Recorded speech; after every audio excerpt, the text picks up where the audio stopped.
Creators need to understand that followers do not translate into buyers unless you have a good offer and you have really good brand clarity as to what you're doing. So many entrepreneurs live paycheck to paycheck. They don't even factor in what they pay themselves per hour and then net profit. They just say, all right, all the net profit is what I'm gonna pay myself. I lived in an office 8 months on the floor. People would think I was the first one to the office and the last one to leave. Dude, I never left. Amir calls me and he goes, dude, what was that? I have no idea what you're doing, but I'll take your lead on it for now. I have no idea what a KSI is. Give to a cause or a purpose, even when sometimes you feel like it's not gonna be as beneficial for you. There's a theory, when everybody's competing for the same thing in the same way, if you focus on something that is harder, that solves a bigger problem, the harder you go, the less competition there is, because the competition isn't willing to raise their prices and they aren't willing to do harder things. I think authenticity is hard because a lot of people want to be accepted. If you try in your content to be liked by everybody, you're not going to get followed by anybody. If you try to please everyone, you're going to please nobody at the end of the day.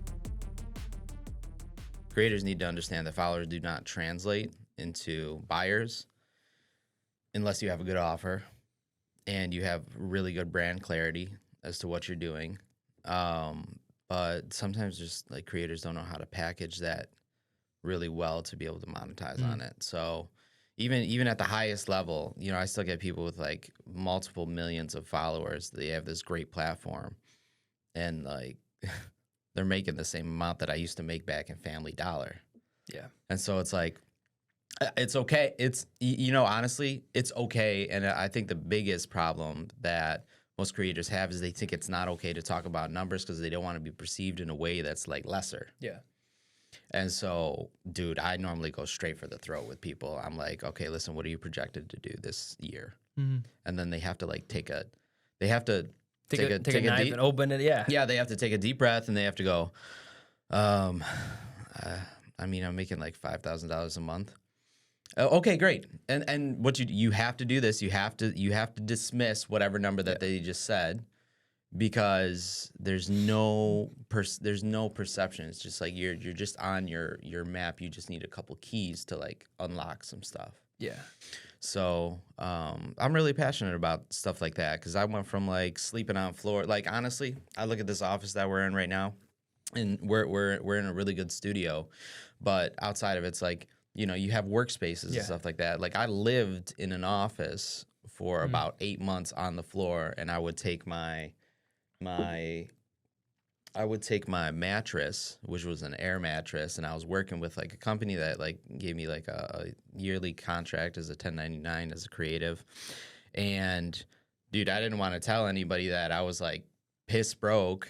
And so I'd live in the office and I would unfold my air mattress. Like people would think I was the first one to the office and the last one to leave, the hardest way. I'm like, dude, I never left. And so I've been in those positions to where people are like, they have their backs against the wall. They're really trying to figure things out and they don't have the information. And I guess like the first thing that I would say, it's like, is okay, because like I still remember the taste of the carpet on the floor. Yeah. You know, and I've been like really successful since like that moment. But, you know, each one of them, they have their own carpet story.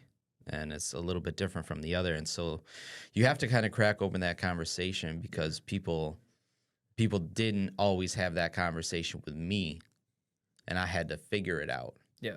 And so I would say that, you know, creators, they definitely deal with trying to find the roadmap to connect the content to cash. Yeah. I think it's sometimes like pride involved. You don't want to admit that maybe you're struggling as much as, you know, you are. And that's why you just being like, hey, listen, man, I get it. I was there. Like, let's work through this and let's grow, you know, and having that raw and authentic.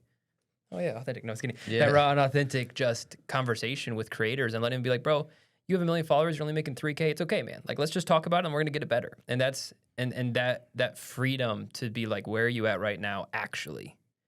Not where are you presenting yourself to be, you know? You know what's amazing too? I'll give everybody's secret here is everybody talks like a sales rep. And so as a result, what happens is they give you an inflated number sometimes. And so you always have to cut that by 30%. with whatever they're saying. So if they're like, yeah, I'm making 3K, okay, you're making 2K. Yeah.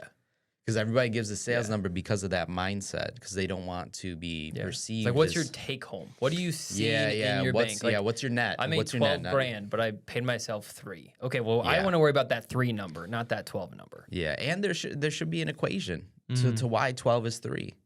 Right? There should be an equation. Okay, this is my overhead. This is what it costs for my break even, cost of living. This is what it costs for materials to do what I do. If I'm going to upgrade a camera, if I'm going to get like a space like this, you know, I got to factor in that when I go to do a deal, like that has to go back in reinvestment. And then my take home. And honestly, some people, they don't even factor in what they pay themselves per hour and then net profit. They just say, all right, all the net profit is what I'm going to pay myself. Yep.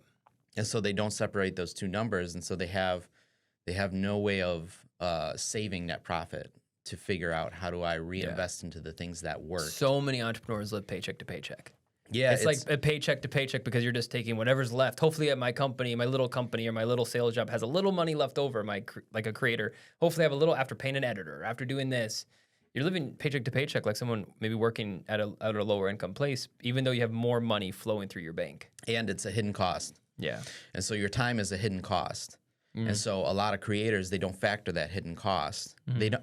Honestly, the greatest thing that I ever did was I built an overhead structure based off a product that I had, and I actually clocked in every single hour that I put into that so that I could figure out my replacement method. And so it's like if you are doing a certain type of product and you have no idea how much time it takes you and you're just taking the net profit afterwards, you're probably sometimes working for like $10, $15 an hour. Or less, dude. Or less, because you're not factoring that hidden cost of time. 37 cents an hour. And so what happens is the whole trickle-down effects comes to you giving a really cheap contract.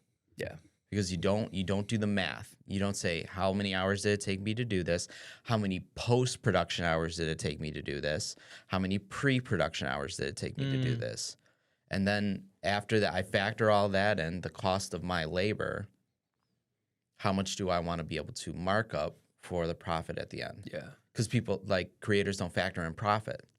They just factor in a lot of times like those hours spent, and most of them, they don't even track that. Correct. So yeah, I just think it's a big conversation to have, and it is a really uncomfortable conversation to have. Because I plan on, you know, for whoever shows up to that room, those people, they're going to be uncomfortable, but they're going to be in a safe space to be uncomfortable. Yeah. Because like we've had, like I can have conversations with, you know, people that are literally living at like, listen, I got like 50 in the bank, $50, not 50 grand. I got $50 in the bank. I got to figure out how to get the next sale. And so like just even facilitating or working through maybe even some prospects that they have, the problems that they're going to run into or that they're running into, and like workshopping that and saying like, okay, based off of what you offered, what was the price point? Like, what did you want it to be? And then just like work backwards with them on stuff like that. And I think that's how they can really like walk away with like some tangible take homes to put some money in their pocket after they leave the conference. And people call you Manager John. That's what you are on your socials. Where did Manager John come from?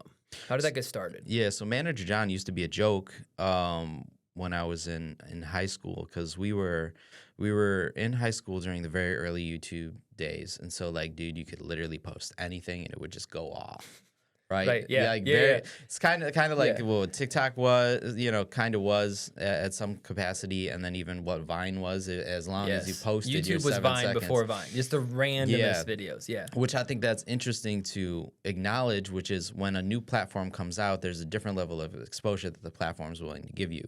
And so each platform has had this phase to where there can be explosive growth when you jump on and you're an early adopter.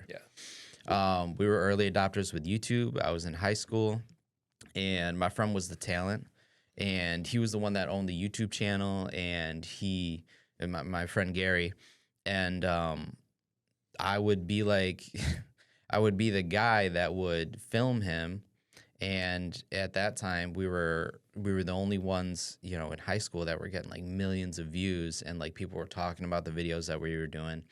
And I I just built up like a really good trust with him because a lot of the other people were coming to him. They were like trying to get into these videos and they were trying to be seen and they were, there was a lot of hidden agendas that, Mhm. we were kids, right? So kids, they don't have any parameters of like etiquette and stuff like that. And so I was the only one that he really trusted. And so I would take like these sponsorship calls. I would take these calls for like events that we would do, these press things, or even trying to set up like an event for him to perform at and stuff like that. And so I would constantly be on these emails or these like taking these calls in the middle of high school. And my Mm. friends would make fun of me. There goes Manager John doing like the Manager John thing. By the way, I sucked so bad at it. You gotta start though. You gotta I start. was terrible at sending emails and like my communication structure and all this other stuff. And eventually, that joke, I started to really own it and I started to introduce myself as that, which is like a pattern interrupt for people because it's like you're not just giving someone your first name, you're giving someone your brand name. Yes. And so I immediately stuck in people's conversations. I asked, they would ask the same questions like, what does that even mean? Like, what are you talking about? Like, who do you manage and stuff? And so it was less about being like a physical, like A&R manager or like, a talent manager. But I owned the name and I took something that was like a weakness that was perceived as a weakness and I identified with it. And I know for a fact that that's the thing that clearly separated my brand and built my personal brand. So that's kind of where Manager John came from. It's when I really started owning a weakness. Something that started as someone making fun of you turned it into a brand and an opportunity to grow. Yeah. That's cool, man. Yeah. And now, I mean, you've built studios for what, Skip Bayless? You've done some crazy work. Yeah, we consulted Skip Bayless. We consulted Skip Bayless. We've done like live podcast recording from our Cuban.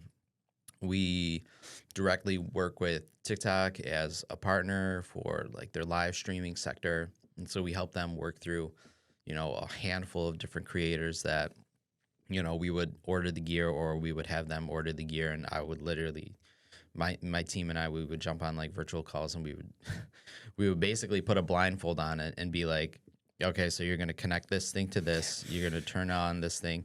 Because it was so repetitive and intensive that you could literally just close your eyes and just say, okay, so we need this, and this, plug this into this. And so we worked with, and still do work with TikTok on that front. But yeah. That's incredible. I want to talk to you about your journey getting to this point. Like when I think of Manager John, I think you're really connected. You have that TikTok partnership. You build incredible studios.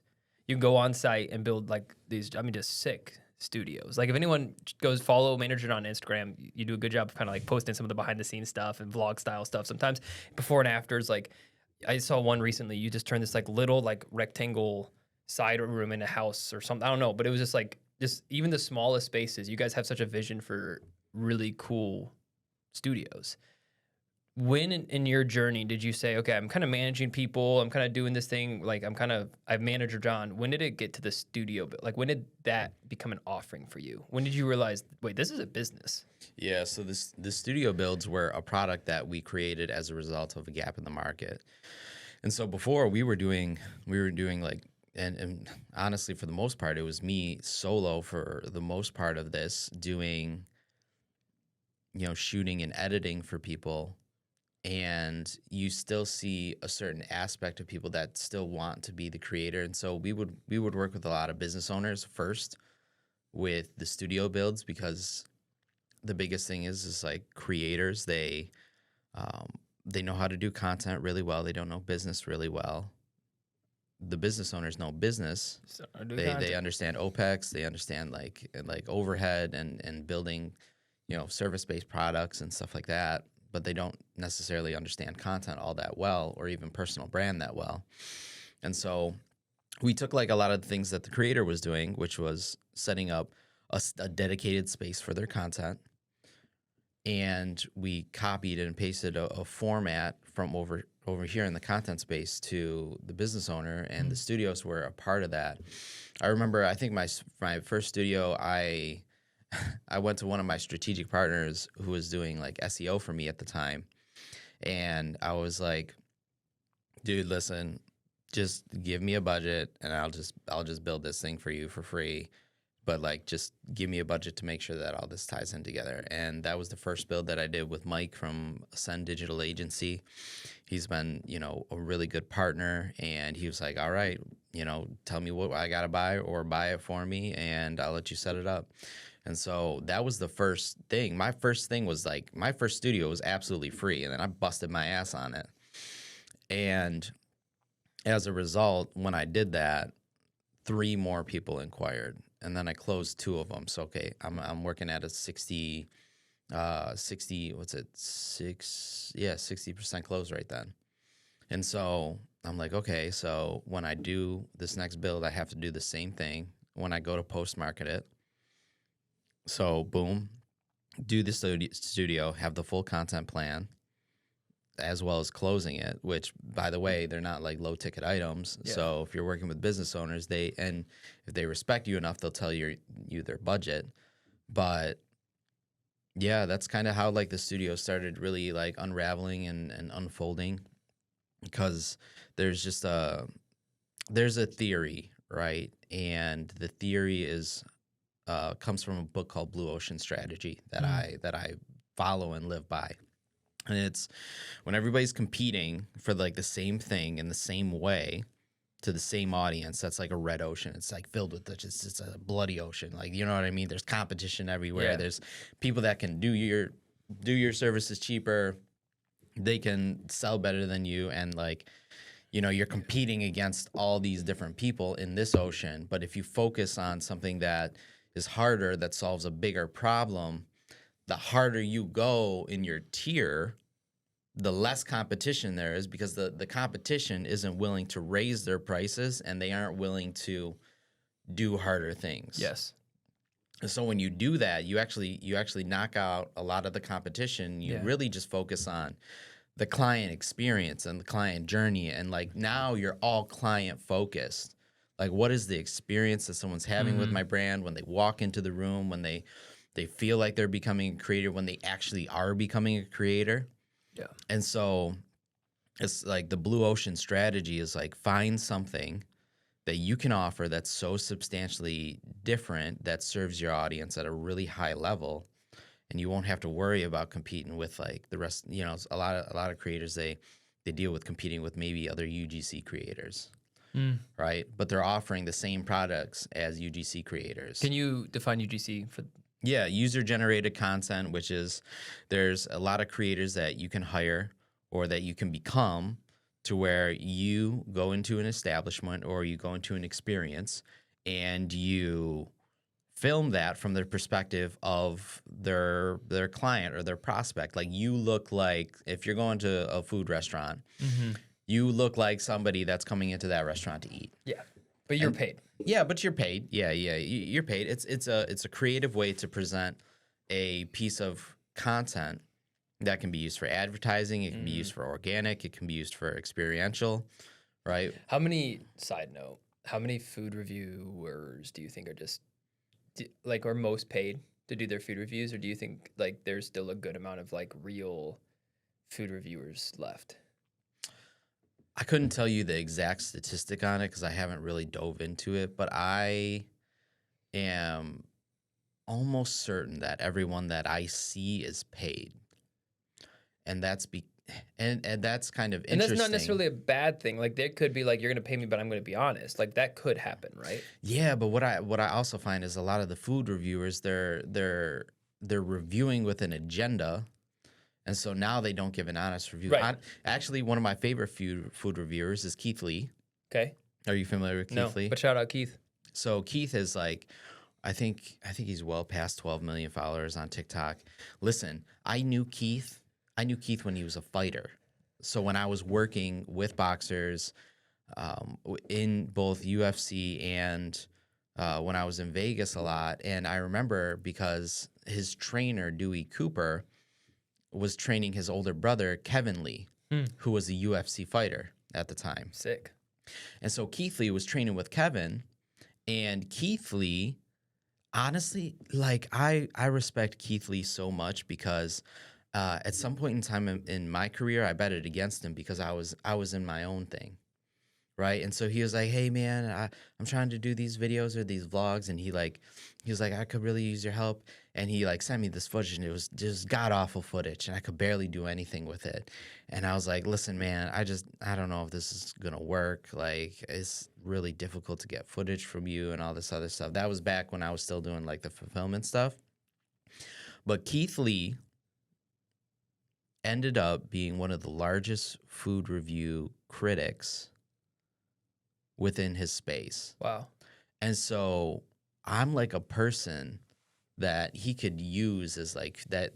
I mean, probably even at some capacity that he used as fuel to be able to prove people wrong.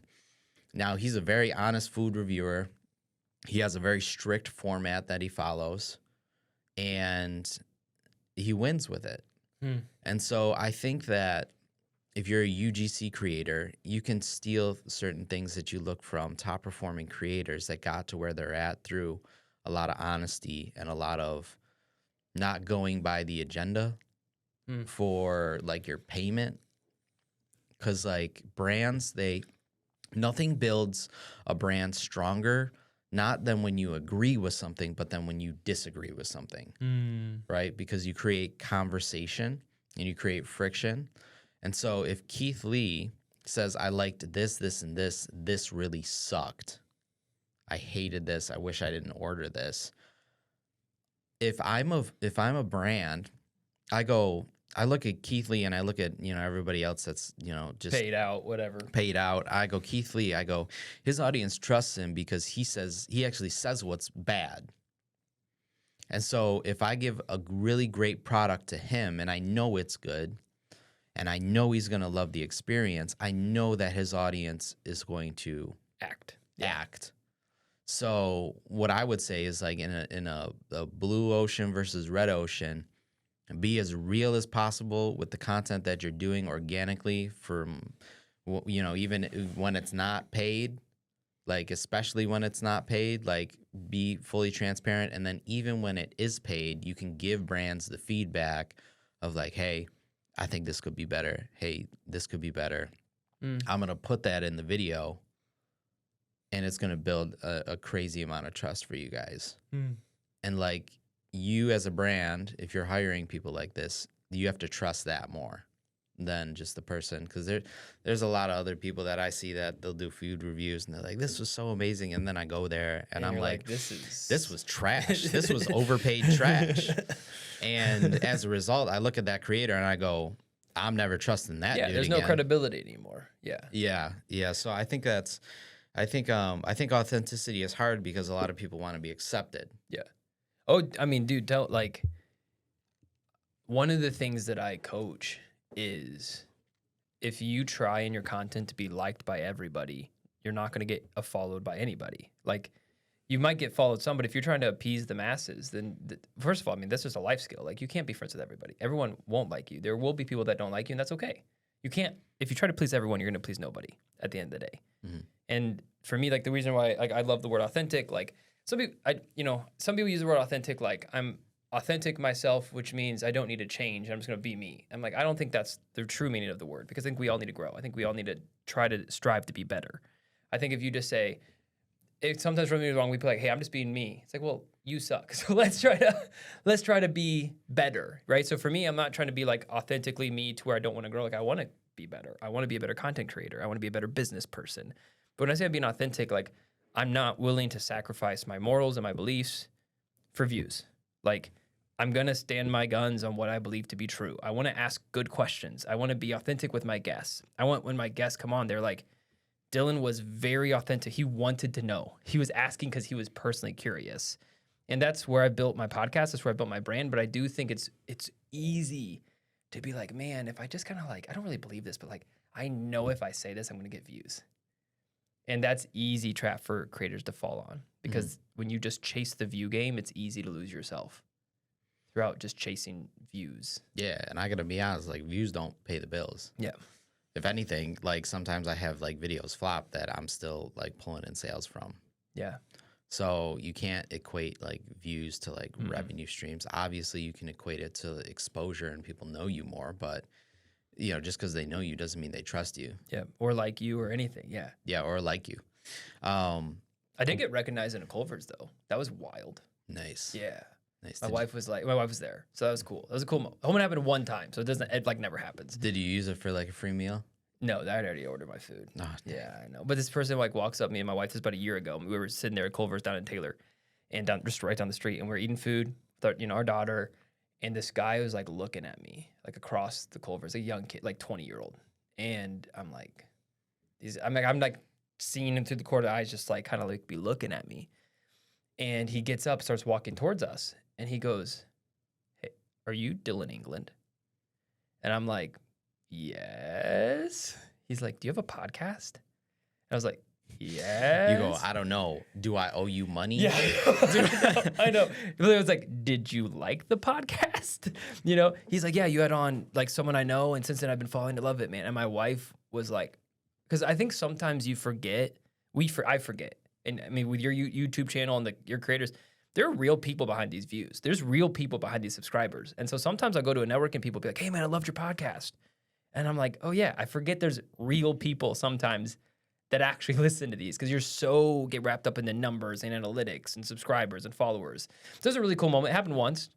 It felt really cool to happen in front of my wife because she was like, you have a fan. I was like, I know. I have one fan. It's amazing. But it was a cool moment. That's a good observation though, because sometimes you have to be able to speak and present your message, because I got this from my personal business coach that I have, which is you have to say the thing or do the piece of content like you're speaking to one person. Yes. Because you can't, it's overwhelming to think, oh, I got to talk to like, let's use a low number, like, oh, I got to talk to 1,000 people in this. Yeah. Like 1,000 people don't all fit within one message. Yeah. So like you just have to build your message and the thing that you're going to say specifically for that one person. Mm-hmm. And I mean, I think that's it's true for public speaking too. Yeah, like when they teach that in public speaking. That's what he was talking about. Yep. Because like if he steps in front of a room of 1,000 people, 2,000 people, when he goes to public speak or do like TEDx talks, it's overwhelming to look at like the amount of people that are in front of you. But you just have to talk to that one singular person or create that content for that singular person. I think you do that really well. I would be interested to see what other ways that you're truly diving into authenticity, like within your like day-to-day life. For you. What do you mean? Like when it comes to content particularly? No. Just like life. Yeah. Yeah. Well, I mean, like I think for me right now, and I don't know when this podcast is probably going to air before CreatorCon. So I think it'll be out by then. I'm going to be careful on what I say. Like, wait, why? Because I don't want to lose a job. No, Keep going. Keep going. So you don't like, want to lose a job. So I've done insurance for 8 years, right? Grateful for the opportunity. It's not my passion. And when my son was born, I'm getting to your question, but I want to lead into it. My son was born in May, so it was my second kid. I made the decision because I'm like, I wasn't happy doing it. We weren't making the money that we were promised. I've been consistent at it for almost a decade. And I'm a good sales guy, by the way. Like and by the way, like everyone's leaving this career. Like everyone's leaving. So I was like, I'm going to make the jump this year. I'm done. I'm going to jump. I'm going to build a podcast business that we were just talking about. And I'm going to lean into my own show and we're going to make this thing happen. Because insurance is not authentically me. I don't love it. I do it because it supports my family. And I think this, by the way, side note, it's very honorable as a husband and a provider to do work that you don't enjoy because it supports the people you love. Like we have this constant thing of like, you find something you love doing. I'm like, there is also honorable of just being a provider because I don't want to just love what I do and not be able to provide for my family. So if I had to make a choice, I would always provide for my family and hate what I do because then I get to love my family when I come home and that's enough for me. But this was the first year I think I'm like, I need to make a jump. I almost made the jump. They offered me more money to stay. Mm. So I stayed because we needed it. Because June and New child, new business, like, we made nothing June and July. Like, and so like authentic for me, it would be really just accepting that this 8 years has been great, but it's time to make the next step. And so having a 2-year exit plan or start putting in some sort of like, we are working on exiting this and we're working on building this so that this can go away. And so I have been doing that, but I think just accepting that, like, I think if I leave the insurance now, I failed and I don't want to fail. And in reality, I think what actually has happened is I've learned so many skills that have prepped me for this next stage, and I'd be thankful for those skills and move forward. Why would you consider it a failure? Because I didn't make the money that I wanted to make. Interesting. Like, because I look at other people in the field. Like one of my friends bonused 200 grand last year. You know, I bonused like 15. Yeah, And so you're measuring yourself based off of the people that are around that you. because in the I know space. because humbly, like I believe I'm also that talented. Like I believe that like it's not a talent issue. And so it's like I know I could be that good, you know? And so I think for me, like I look at that. It's not so much I'm comparing. I just because I believe that I can make that happen and it just hasn't. And I think the reason it hasn't is because I have no passion behind it. And this podcast company that, you know, we just talked about, like, it's already doing better than my insurance in 3-4 months. And I'm like, that is the power of passion. Because when you really enjoy something, you can make it work. Yeah. I mean, that's part of our core values. That's probably why I even aligned with you to begin with. I got literally that tattooed on my chest, like as part of our core values and our mission. Yeah. Like, and that's how I hire people. That's how I fire people. And so it's like, it's okay. Honestly, that it's really good that you bring that up because I think a lot of people are uncomfortable. I'll give you an example. When I was in that YouTube phase, okay? Yep. The views were there. We were getting some money, but we didn't know how to save that money or how to. Dude, you're in high school. You don't know anything. Okay. So the YouTube channel eventually at some point got demonetized because we were doing like copyright type things or like remixes that would, it would ding the channel a bit. And we're young, so we were just like, let's just keep rocking. Let's just keep rocking. Yeah. So here's what happened. I used to carry it with me that I was a failure for a really long time. And it was because after that phase in high school, we'd gotten some money. I mean, that wasn't for me though. Like that was for like the collective and the group and stuff like that. And like reinvesting into like doing certain things, flights, hotel stays, whatever, travel in between, food. And like, so that number like slowly disappears because you end up just breaking even. Yep. And so everybody in high school thought that we were like huge YouTube celebrities making bankola. But the reality is we were living break even. Yep. And so when I graduated, one of the things that my biggest fears where I thought that I was a failure was I would actually take a 3-hour bus from where I lived in my hometown to another city to work in the hood in a Family Dollar where nobody knew me. And so I would be on this YouTube grind working in the hood, trying to like essentially like, get the funds and stuff like that to make sure that, my family was taken care of, that I was taken care of, and to be able to pay the bills. And so I was working in that Family Dollar while I was also, people thought that like things were just good. Like John's great. He hit the golden jackpot. And I would take that 3-hour bus ride to that Family Dollar. I would have guns pulled on me. I would have like people stealing from me. I mean, we're talking about like really rough conditions in the middle of Buffalo. And I was more comfortable knowing that no one knew me in an unsafe area than I was identifying with what might be perceived as failure to other people. The reality is that's part of the entrepreneur journey. Yeah. That is part of your story. Yeah. So you're actually doing a disservice to people when you don't share that moment, because there's a lot of people right now, they are working like a part-time thing while they're trying to figure out how to make the main thing the main thing. Mm-hmm. And the biggest thing that I can, tell you is that though I might have viewed myself as a failure, that was only from my perspective. Like nobody else, if I actually told that story, nobody else would deem me as a failure. Yeah. They would probably be like, dude, I can't believe that you're doing like both of these things and you're still like pushing for your dreams. Yeah. And so you actually do a disservice to the people that know you and the people that follow you when you try to hide those things that we might think are not deemed worthy or not based off the expectation. It's called the shadow self. Yep. And so you have your ego here. You have your shadow self, which is like maybe the things that you don't want to share, like some of the things that you probably felt a little uncomfortable about sharing over here. And then you have people's perception. And most people think that you just got to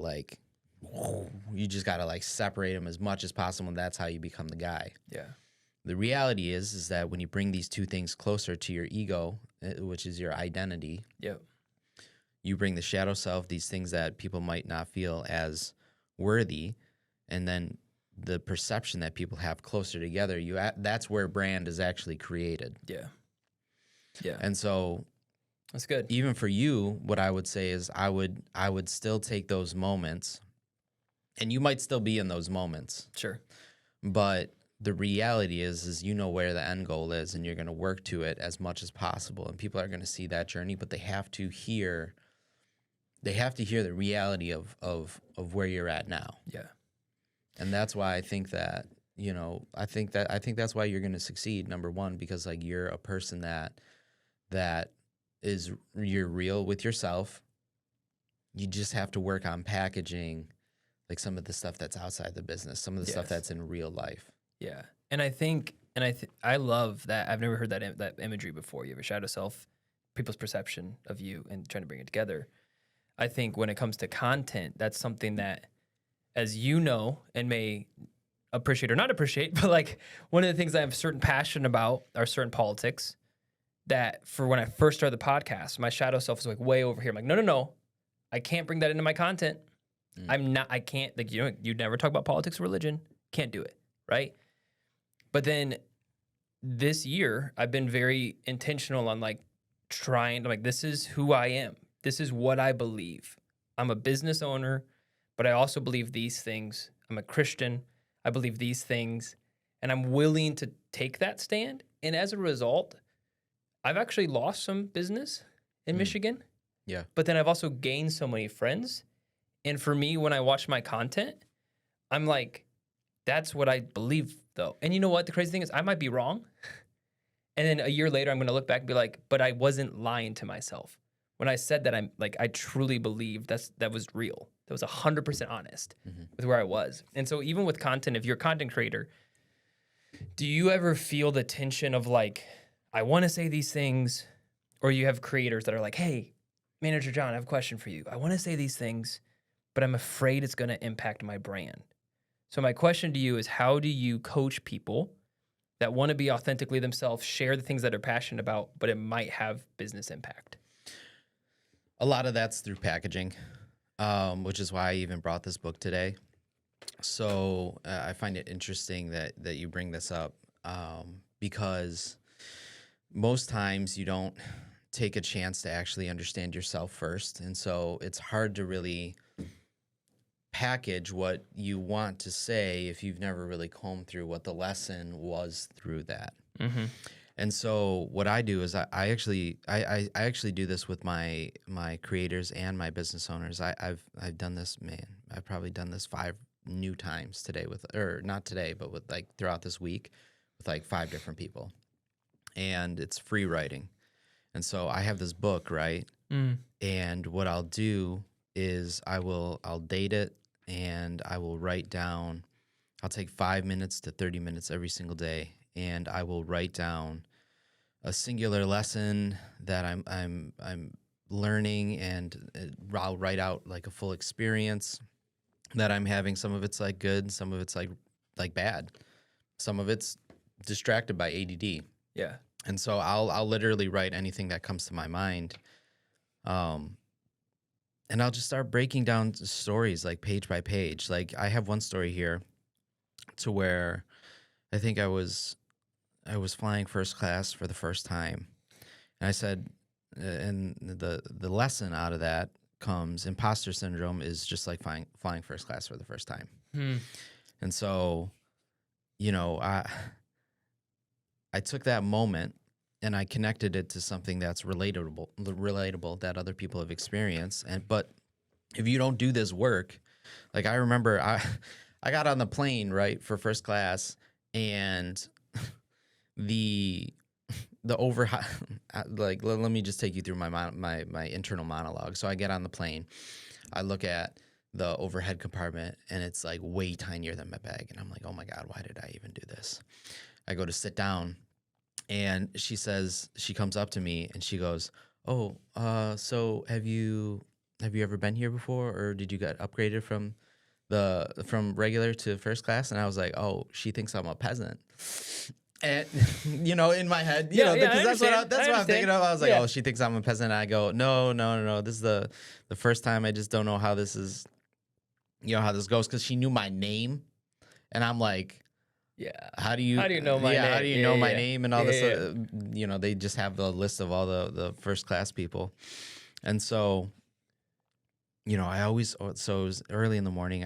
I always ordered like a Bloody Mary virgin with like basically I ordered spicy tomato juice. It's early in the morning. Yeah. And she goes, oh, okay. And I was like, wow, she thinks I'm a psychopath. and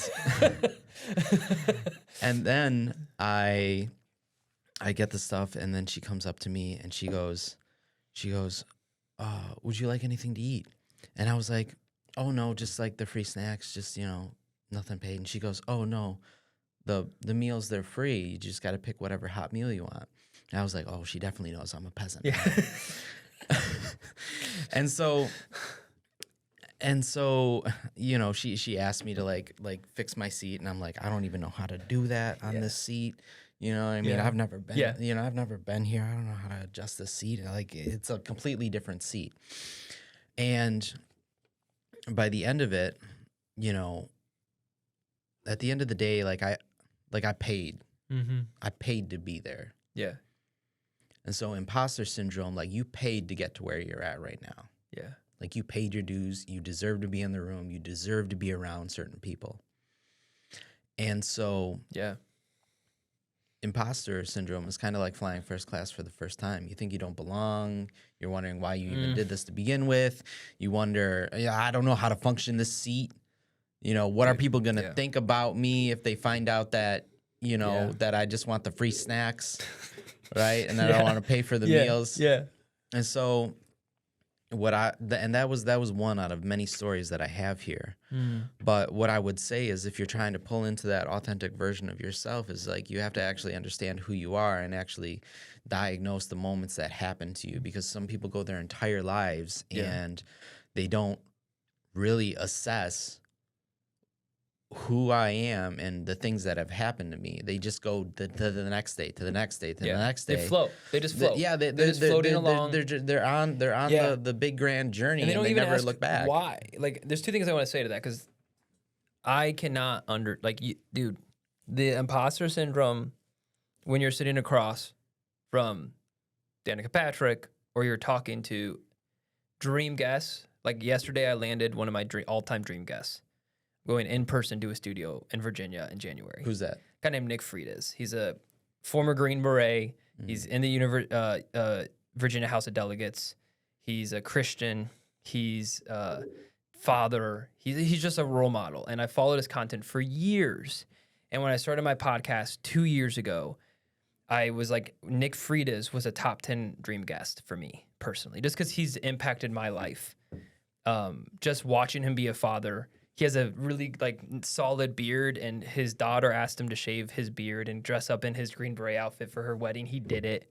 Like he just, you know, and I'm texting the guy, you know, Mm-hmm.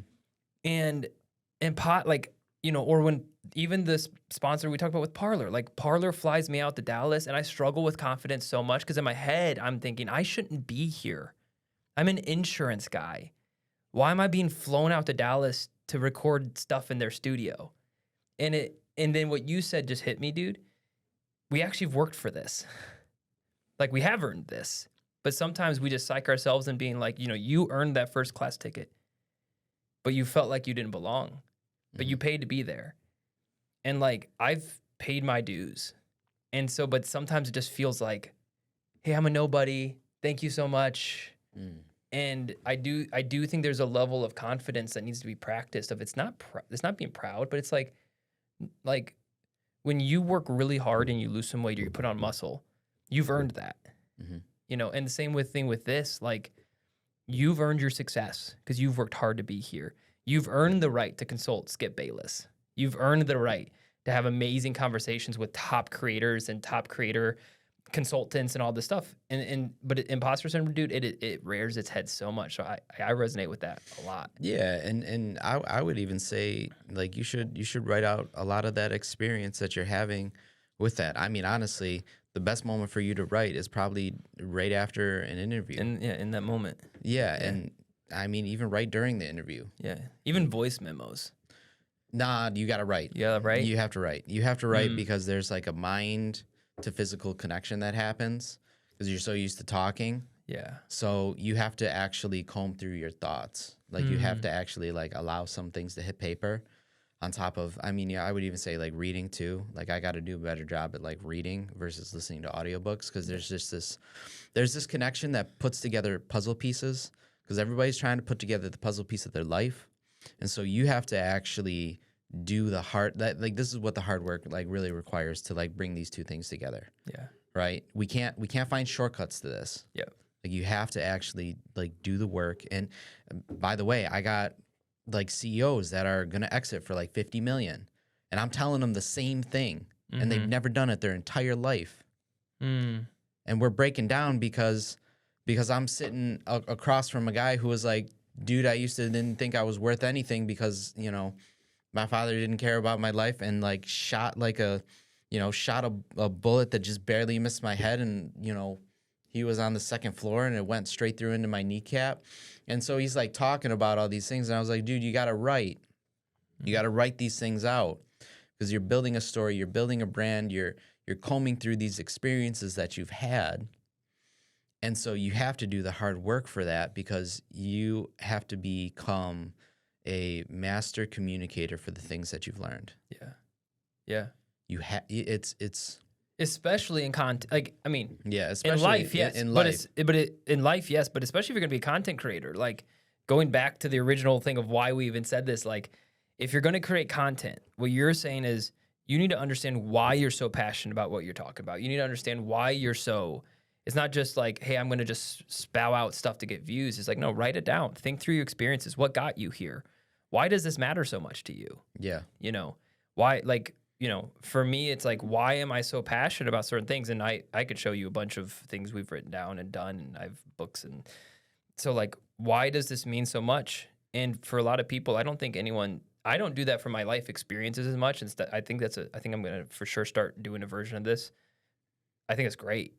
And then I think for creatives, this is like a massive tool, I think, for anyone trying to create content. Yeah. It's great. And like for you, like right now you're trying to sell your podcasting, right? And the consultation that you're bringing people and like the strategy that you're bringing people. But here's the thing. Not all of your consumers are going to be at a buy phase. Mm-hmm. Right? I think it's something like 30% of people are ready to buy now. Now that might change industry to industry, but you have to figure that like there's a 70% people that are like, I want to do a podcast, but I think I'll do it like in like 2 or 3 years once like I wrap up some stuff. Yeah. So how does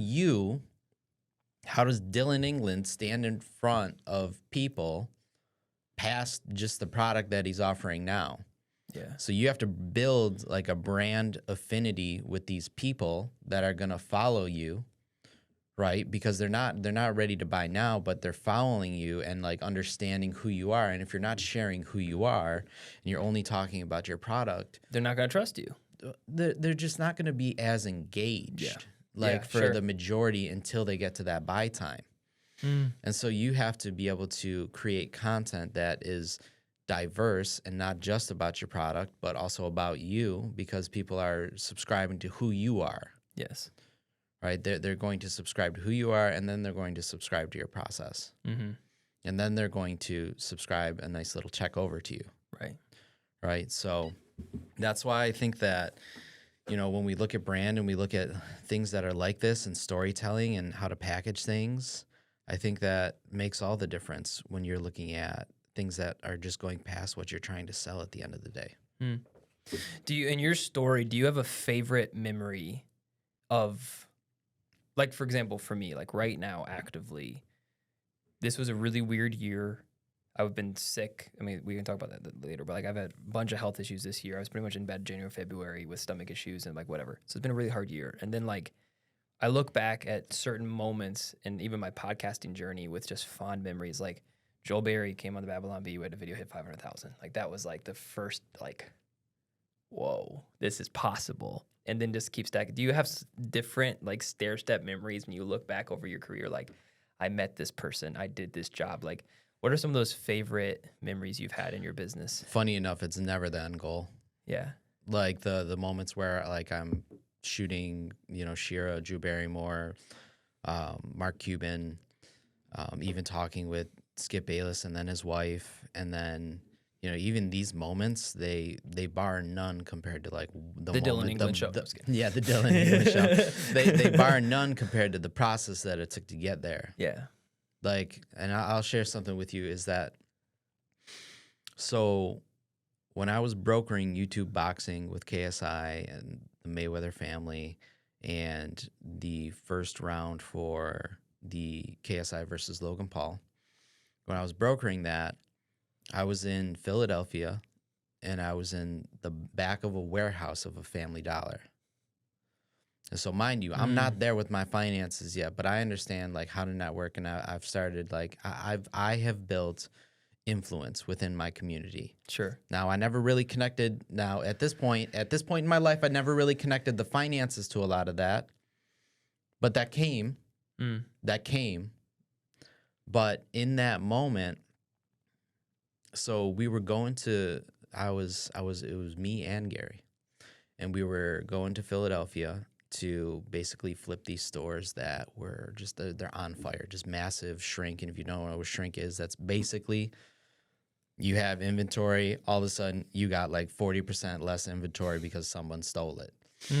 So like people constantly robbing, people constantly stealing from like drawers, and like these stores are on fire from shrinking, like shrinking their margins and their inventory and all that. And so we go to this store. Now, if you've ever worked in retail, you know that weekly there's a truck that comes and they dump hundreds of boxes for you to organize and put on the shelves. So this store that we were at had 3 inventories back. So we're talking like thousands of boxes stacked up into a back room. Like you cannot walk in this back room. Like you have to actually like put the boxes out on the shelf if you want to even get into this back room. Like that's how packed it was. And we're talking like a big warehouse. So you're talking about like looking at all these thousands of boxes. And I remember Gary looked at me, he's like, KSI just called out Logan Paul. We have this relationship with like the Mayweather family through Amer and a lot of the connection through the boxing that we focused on, like building content for and going out to Vegas for like one-off trips in between Family Dollars. Right. And so I remember I had found the email for I think for Liam, who was the sponsorship manager for KSI. He wasn't like the main manager for KSI. He was kind of like just a partner through like an agency that represented him. And I remember I found that email. I reached out to him. I said, hey, we saw that you just called out Logan Paul. I would like to introduce you to the manager for Floyd Sr. and Jeff Mayweather and a lot of the Mayweather circle, and bring you to, make an introduction to bring you to Vegas to train with Floyd Mayweather. Senior, not junior, right. Senior. So I get into the back of this warehouse. Moments before that, I had a knife pulled on me because this dude was trying to steal, and he like ended up shoving one of the retail managers, who was a female, and I just like lost my shit. I like grabbed this dude. I threw this dude like through the doors. Doors busted open. All the stuff that he was stealing just flew over everything, and he pulls out this knife. Gary goes to close the door, and he's just banging on this door with this knife, and he's like, "John, don't do it. I know you want to do it. Don't do it." Because, at that time, we weren't really in compliance by doing that stuff. Yes. Still, they don't want you doing that. So, like, earlier that day, that happened to me, and I'm in the back of a Family Dollar on a Skype call in the bathroom. That's like, dude, I'm in the bathroom. I got thousands of boxes behind me. I got my red Family Dollar shirt, cameras off, and I go, "Hey, Liam, it's really great to meet." I like on a Skype call with like some really shoddy Wi-Fi. And I was like, "I'd like to introduce you to Amer Abdallah, who is the manager for Floyd Sr. and the Mayweather family. And Amer, this is Liam, who represents KSI, who just recently called out Logan Paul. I'm looking to see if there's some synergy here, or if we could align it to create some collaborative content where he comes in and he works with Floyd Sr." Boom. The relationship's going great. They're talking about it. They're really excited. Liam called up JJ and was like, "Hey, listen, we got this opportunity. You want to do this?" And he's like, "Yes, I absolutely want to do this." Which, funny enough, it was in June. And he was going to be able to come out for his birthday. And we get off the Skype call. Amer calls me and he goes, "Dude, what was that? I have no idea what you're doing, but I'll take your lead on it for now. I have no idea what a KSI is, but let's see what this is about." And so he trusted me. So he gave me that call. He trusted me. I look over at Gary and I'm like, "We got to figure this shit out, because we just brokered like the next biggest thing for YouTube boxing."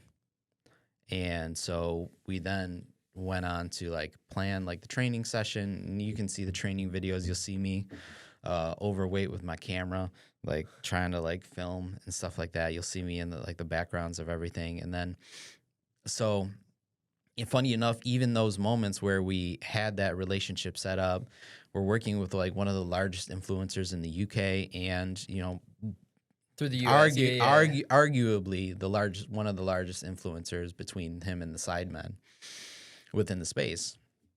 And like, I was still in a Family Dollar. Yeah. And so that's probably like one of my favorite moments, is like sitting in a warehouse, not being where I'm at, just knowing that like, okay, there's a plan. Yeah. And you could feel that change coming. Yeah, you feel that change coming. And by the way, there were also different points in times to where I did not know how to maximize the relationship. I remember when Amer called me up, he's like, "So did KSI like pay you anything to do this?" And I was like, "No, I could have charged for that." In my head, I'm going, "Oh, I could have charged for the relationship brokering." And yeah, he just wanted to make sure that I wasn't abusing like the relationship for like payment or something like that, just like side cash. And dude, there were just plenty of opportunities that I didn't know that I could reap, because I wasn't the person that I needed to be at that time. And so I think that's probably, I mean, I would put that as one of many favorite moments that I had, because I wasn't at the destination yet. But here's what I'll tell you, is the person that I was at that moment, like the fire that person had, and the ability to go after whatever I wanted to, and the angst and the, I call it ignorance on fire. That person will beat out anybody. Yeah. You know what I mean? Like you put that person up against like some of the top performers in the world, and I guarantee you, with like, you know, $200, $300 in my bank account, I'll beat you. Yeah. And so that's probably like my favorite moment because I've been in that moment. Yeah. So Yeah, I call those moments like hope moments. Like those are the moments for like people are like, man, this is tough. I'm just got a knife pulled on me or whatever. And all of a sudden this moment happens. You're like, whoa, there's hope. I'm like, I could do this. There's an opportunity here. And then it sometimes just gives that fire just gasoline. Those moments that come out of nowhere, and you know, you found the email, you took some initiative, and the next thing you know, you're like, why am I on this call and what is happening? And just gave you hope to just snowball and snowball and snowball. And I think those hope moments don't come without initiative and don't come without taking chances, because that call could have been like there's no synergy. It could have all, you know, you took a chance. They just clash. Yeah, and you took a chance. And as a result, you took the initiative. You didn't really know what you were doing, but you're like, hey, I think there's something here. And you had big opportunity. And then now you have a business, and you have you have your creator den, right? You have so many other things, man. That's cool. That's a great story. And on top of that, like there was the whole spread of YouTube boxing, which I also started with my services, like acquiring equity positions in different companies through sweat equity. Yeah. And so like you learn things, you have to become you will not become the person that you need to be until you find the thing that's going to define you into that person. Mm-hmm. And so normally that person has to be kind of rounded out, because like, dude, me, like the person that's got $70 in their bank account can outbeat the person with $70,000 in their bank account, but you still have to figure out to become like that path to be able to secure resources. And so, you know, though you might be, and if you're watching this and you're a creator or you're somebody that's kind of in that position, what I will tell you is you have the greatest advantage right now to beat out anybody in your field. But then number two is like, you have to learn and you have to grow, because you can't stay that person if you want to become somebody else. You have to actually go through the growing pains. You have to seek out education, which is why we even created the Creators Den, which is to educate creators on like a direction and business owners on a direction to create content successfully. So you have to reinvest into education. And so we created that with the Creators Den. But, you know, I've invested into like multiple things to be able to find those tools, find those resources, because people, they want to save education for the last thing that you invest into, but it's got to be the first thing that you invest into. You know, you think that you got to buy this new camera, you got to do this upgrade, you got to move to this city. Like, educate yourself first, and you can do that remotely. Yeah, you know what I mean. In today's world, there's free education. Even there's and that's what I appreciate about you. Even like, if people watch your YouTube channel, you get a lot of good advice, gear review, the stuff that like sometimes it's just sweat. You just mentioned sweat equity. Sometimes people just need to put in some sweat equity in their own improvement. Yes, 110%. You know? Yeah. And you don't need to acquire a new you just need to work on your improvement and learn.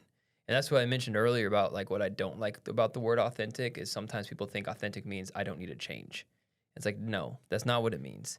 It means being authentic actually is the reality that you need to change. It's the reality that you need to grow. And then pursuing education possibilities, maybe joining the Creator Den, or maybe just subscribing to a YouTube channel and just putting in the work. That's actually being authentic and knowing that you don't have all the answers. You're not perfect and you need help. And you need growth. And then, dude, I love it, man. I think a lot of people are gonna be blessed by the conversation today. I think that just your raw authenticity, again, and then just your experience. And it's a cool story, man. It's an American dream story. It really is what it is. You know, Dollar General. Yeah, like this year, sleeping in offices. This year we're gonna throw a few grand into feeding families for Thanksgiving, especially with like the whole SNAP thing that's happening. Because I was a SNAP family. Like honestly, and we didn't even go through like a whole lot of the upbringings, but like My parents both collectively together made $14,000 per year. Mm. They were separated, and so we lived on $8,000 that my mom would have, and so we relied on SNAP and like EBT. Yeah. And so we used to be like a family that literally relied on, oh, okay, what does the church have? Do they got some free vegetables? They got some meals. Like my mom would bring me to the church to, do the programs and to like get some food, and she would also cook. And so now I came from a place to where I was that family to now where we're providing for those families That's sweet, man. this year. So Yeah. yeah, I mean, honestly, I'm blessed with the people. Like I would challenge anybody that says they got any form of success alone or they're self-made, because I know what it took for me to be self-made, but it was never really self-made. Never is. It never is. And, I'm just really grateful for the people that I have this theory. I'm really grateful for the people that chose to take food off their plate to be able to feed me, that had no business taking food off their plate. Mm-hmm.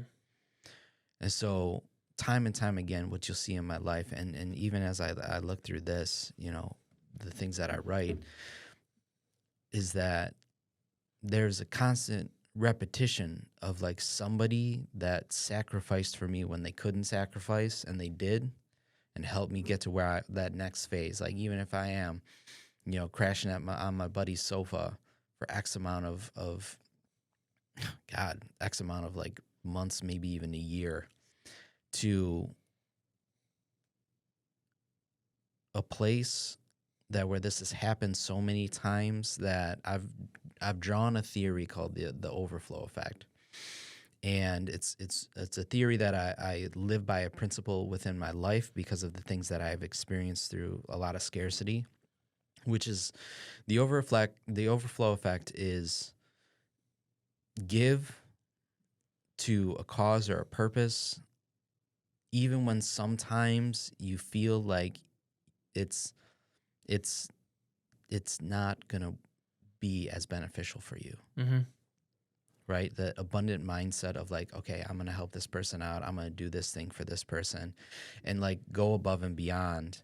And even to in my life today, like people tell me, they're like, dude, sometimes like you give so much value, like it's kind of hard to like match you, like as far as feeling like they have to like give back, but like it's never out of that intention, by the way. Yeah.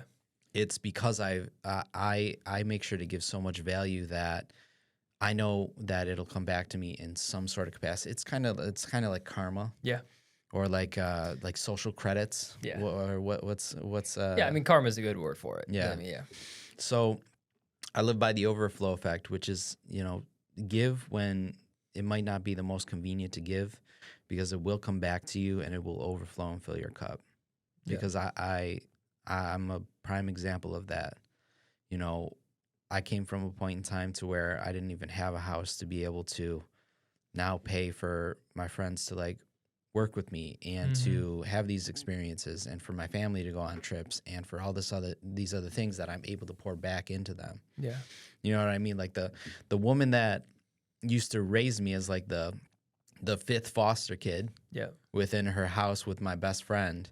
Now I hire her as a bookkeeper. Yeah. Right? And so it comes back to you. 100%. I mean, I was adopted. Yeah. And, I was adopted at like 2.5. So, but like, being able. I didn't know that. Yeah. Being able. I remember in 2019, I had a really good insurance year, like really good year. And I started in 2018. My wife quit her job within 6 months, started working with me. And we saved more than my dad made. And by my dad, it's like my adopted dad, but like I don't know my biological family at all. And I would never have it. And that's great with me because that they're not family.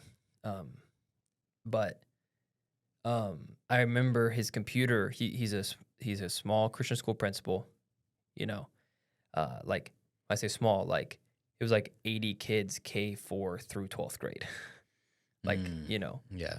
Mega small. Yeah. Like 35 to 45K, salary, which his whole life, and didn't ask for anything more, just served, would work from 7 a.m. to 8 p.m., coached all the sports, like drove all the kids everywhere. I mean, he worked 13-hour days his whole life, like every day. Not complaining, making sure teachers got what they needed, and all. So he's just a great man. And his personal computer was dying, and it died. And I knew it was like, it takes like an hour to load the home screen kind of thing. Yeah.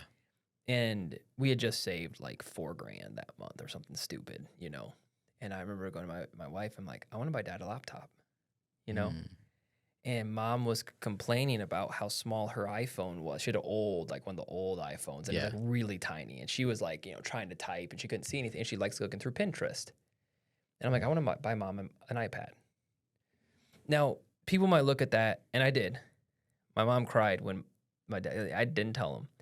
And I bought my dad like a, nice XPS, like whatever, Dell, whatever. And he pulled out the laptop, and my mom just started crying. Because again, it was only $1,000 or whatever. But and they put me through college. Like they sacrificed their retirement to put me through college debt free. And it was just a little thing. But in that moment, I felt like it was just like my first opportunity to be like, thank you for all the sacrifices you've made. Because even if I ever make it to my podcast is a massive, I was never self-made. It was because this couple who was foster parents chose to adopt me and change my life. And if I wasn't adopted through them, I don't know what my life would look like, but I do know about my biological parents, and that is not a good situation. So I probably would not be here right now. So anyway, like you were saying, giving back, I just remember the first time being able to afford giving back to the people that changed my life was sweet. It's special. Dude, giving hits a different part of your soul. Yeah. That as humans and people in general, you're so used to taking a lot of times. And when you get to break your own pattern, interrupt, and actually see the results of something like that. Like your father might have never had anyone spend $1,000 on him. Yeah. Ever in his life. Yeah. And you were able to do that for him. You were able to give him an emotion, not even just like, you were able to give him like a perspective of like, man, I wasn't expecting this sweat equity to pay this way, and even more so, the person, I think probably even more so if you were to actually sit down and talk to him, the person that you became, as a result, to do something like that, that probably meant that's the payoff. Yeah, that's the payoff. It probably meant anything that anybody could have ever given. And you can ask my wife. This is what pisses me off the most on it sounds fake, but I hate not paying my staff more. I hate not paying. The reason why I want funds, like my wife, I just made friends with this girl in India that we were looking to hire, but then she also has like a clothing company in India. And I'm like, hey, I want to buy some of her clothes, but like shipping's like $100, whatever. My wife's like, please don't. I'm like, but cause I love doing that. And I think one of the things that frustrates me is when I see opportunities that I'm like, man, I wish I had the funds for this, but then we're just scraping. We need a new car. We can't afford a new car, right? We have 2 kids and a dog, and we're going to have to figure out how we can get to Virginia with a old 2008 CRV. So we're having to put mounts on the top just so we can get our full family there. So that's where we're at right now. But I wish I was at the point where I had $200,000 in the bank. I could be blessing people. But there's more ways to bless people than just money. And sometimes it's just showing up. Sometimes it's just giving them a call, or just showing, even this girl in India, just the fact that I was willing to try. She just messaged me back. She's like, thank you so much. You're no one ever pursues this. She's like, just the fact that you tried. And then I said, hey, let's talk about this again in January. I do want to order something. It just meant the world to her that we even attempted to bless her. Sometimes that's enough. Yeah, and I'll tell you what, people overseas, man, they got this crazy amount of gratitude when you show up in a different light versus just a transactional relationship. Yes. We have it with our 3D designer who's she's amazing. She's from Turkey and stuff like that. I'll make sure that she goes on vacations and you know what I mean, that she's taking time for herself. She's about to go on, she's on one right now. But then even more so is, we'll have conversations about pay raise and renegotiating, based off her efforts and stuff like that. Yeah. And so Man, I'll tell you, like the smallest things, just like one of the best things for her is that we just meet and we talk Yes. because she like values quality time. Mm-hmm. You know, like I would say if you're trying to figure out how to help someone without just money, figure out what their love language is and then like lean into like that. Yep. You know, it doesn't have to be like this crazy grand gesture. It just has to be sometimes people need to be seen, Mm-hmm. they need to be heard, they need to be appreciated. You know, all They just these want to all feel these loved. different That's it. different Yeah. things. Yeah. I spent 2 hours on Monday with one of my editors on a Nice. call. And the Yeah. same thing. Like, so he's new editor. He's in Argentina. We're growing the team. He's now editing my personal stuff. And he asked me to send pictures of Detroit. He's like, this might be a weird request, Dylan, but could you just send me pictures of Detroit from your phone? I was like, GY. His name is G. I call him G. He's just like, I just want to see it from like, you know, I Googled it, but I want to see if it's as cool as it looks. Yeah, let me see a real iPhone photo. Or So something. I was just Android. at the DAC. Yeah, Android. Little green bubbles or blue bubbles or whatever mine is. Yeah. And I was just at the DAC visiting a friend. Not my membership. Someone else's membership. It was a blast. And top floor of the DAC, there's a cigar bar, there's a bar, and then like you can look down on the Tiger Stadium, and then you look out the other side, and you have the brand new Hudson building skyline. Like it's sick. And so I'm like, hey, dude, check this out. And I sent him other street view pictures, like Campus Marshes, some other stuff, whatever, like Christmas time, the ice rink, and just whatever. And he was just like, maybe one day I can live in a city like that. And then I asked him, I said, hey man, like, am I paying you enough? Like, are you good? And he said, Dylan, in my city, people live on $700 a month. And he's in a very poor city in Argentina. And he wants to move he's with his parents still. He's 22, 23, like he's about ready to move out. And he wants to move to the expensive city where people live on $1,500 a month. Isn't that funny to think, I want to move to somewhere more expensive? Yes, it's the perception. Yeah. But for him, it wasn't the expense. It's the next stage of networking and people. Like, it's just a nicer area. For him, it's just a nicer area. But it was just crazy for me because I'm like perception, right? We're not, starting a new business, growing, whatever. And then I have this guy over here just like, dude, I just want to live in that city. That looks awesome. And meanwhile, we have it in our backyard and we're just like, sometimes can get ungrateful that we're not in the next place. So I think that's very important to team management, right? Yeah. You know, we talk about the manager job, but it literally quite became like real because like a thing like that, you have a team member on your team that you rely on and that's growing with you. Now he might be a new team member, but there might be like a senior editor or he might grow into like a senior editor to a point to where like business is doing so good. Oh, I really wish my turnaround time was quicker.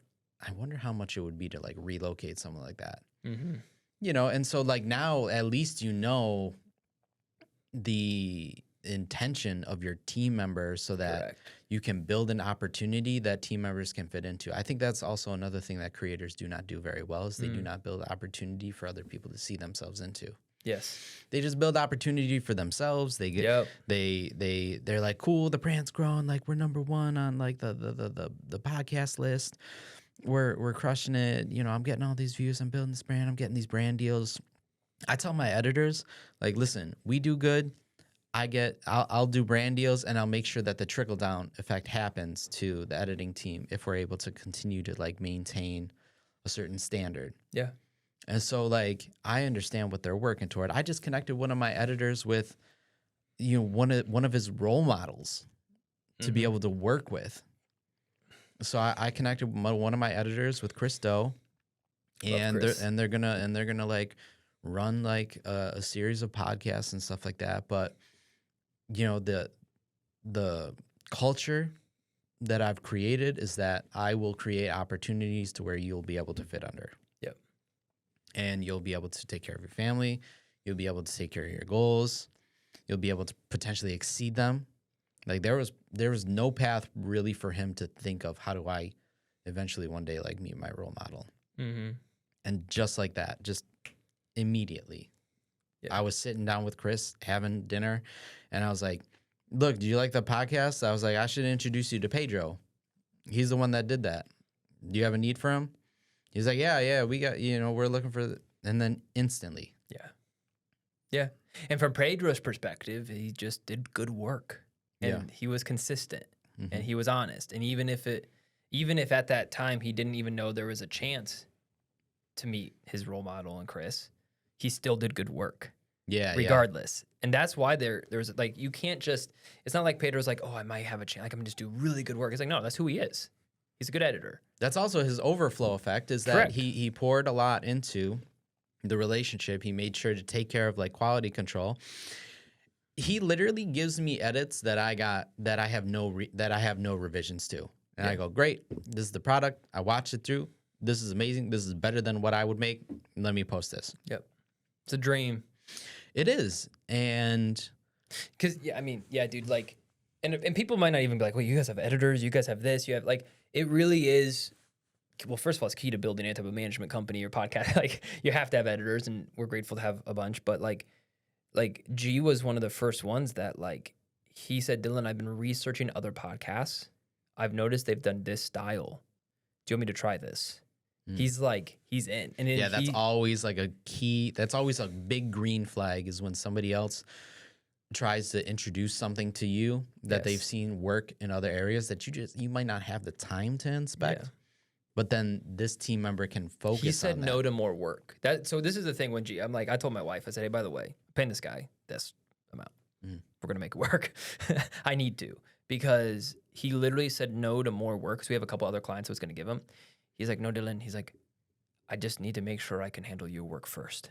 Yeah. And make sure I do a good job for you. I don't think I can handle them. Yeah. And he can. He can. But he said no to more money just because he wanted to make sure he could deliver on his promises. I'm like, that's character. That's core values. Yeah. And I'm like, I told Tom, who is, admin, and I told Cannon, who is operations at the podcast company. I was like, G's here to stay. We make sure he has all his questions answered. Like, G's our number one editor long term. Like, done. Guaranteed. He's going to learn it. And I texted him last night, and I said, hey, when are you planning to move? He's like, June. I said, how much do I need to pay you in June to make sure you're good? I'm like, all right, I will have clients for you in June. Like I said, we need to work on getting your efficiency up on my stuff. Like we have to improve some things so you can handle more clientele.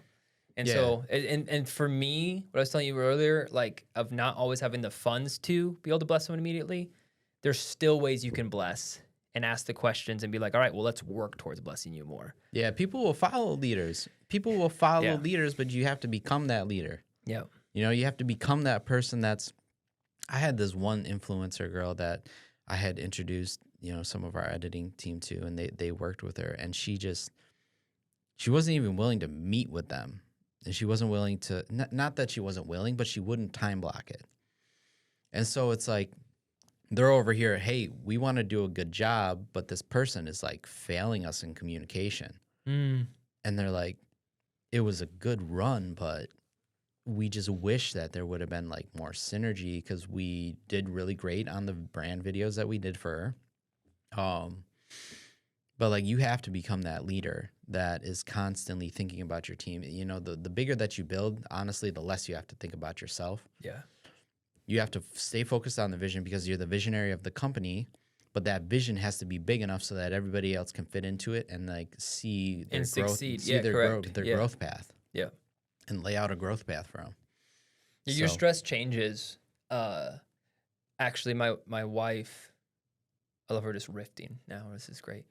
My wife didn't want me to hire the person I did because she knows how much stress I put on myself when other people's income are involved. And then that's been the whole reason that I've been sick this year. Apparently, like the doctors say, it's all stress related. And apparently, your like brain is connected to your gut, and it's pretty much destroying me. So that's fun. But like, I just told my wife, I said, listen, I can't grow this company without this person. They need to be here, and we need to figure out a way to make this happen. And then I went back to the person. I said, hey man, I can't pay you this month. I have no clients. This is in September. I said, we don't have any clients. I said, this is the vision of the company though. He just left a previous podcast management company. He was an intern there. They abused his time. They paid him beans, dude. Just like, he told me how much he made there. I'm like, I can get you that in a month. Like, if you can work 30 days for me for free, I will make sure your second month you make what you were making at your previous company. And then every month after that, we'll increase it. And we did. He worked with me in September, didn't ask for a dime. October, paid him $2,000. That's all he was making. He was just making $2,000 as an intern.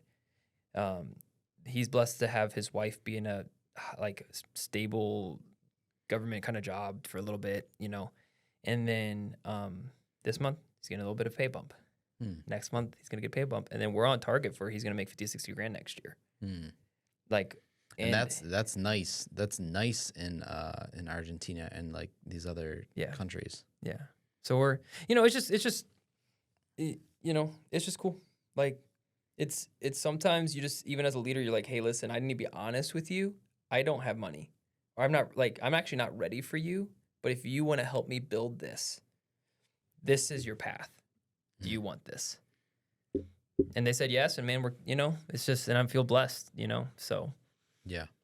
And I mean, you have to be that leader to be able to have that growth path. Yeah. Like for them, that roadmap. Like they're relying on you as the visionary of the company to build that. Yeah. So I would say if you're watching this and you're a solo creator, do me a favor and write a comment in the comment section below of some of the problems that you're dealing with trying to hire teams, be able to duplicate yourself, and be able to essentially build that part of your business that you've been neglecting for so long. So do me a favor, write in the comment section below and to tell me where you're at. If you're a solo creator, you know, drop, you know, solo, or if you have a team or editors, how you can manage them better and fulfill expectations to be able to crush it in your content journey. Yeah. And that's a perfect segue. I mean, this has been great, dude. Thank you for coming on the podcast. Yeah, of course. Last minute. Hopefully you had a good time. I mean, this is man, of course. Always, you never know what's going to happen on the Dylan England show. You just, you know? Yeah. It's always just, that's why I love doing this.